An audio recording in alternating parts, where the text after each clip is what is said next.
निष्पाप प्राण्यांचे पाय तोडले जातात, त्यांना अपंग केले जाते, त्यांना उपाशी ठेवून कुपोषित केलं जातं का? तर लेदर इंडस्ट्रीसाठीच्या एका सरकारी नियमामुळे।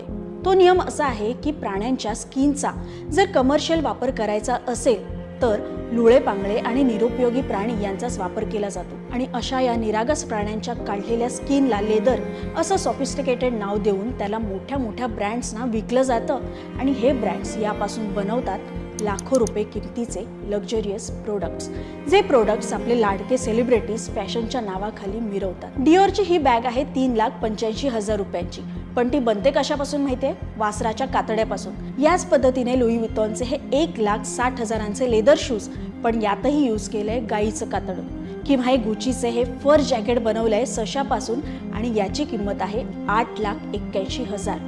थोडक्यात काय, लक्झरियस ब्रँडच्या नावाखाली या निरागस प्राण्यांचा जीव जातोय।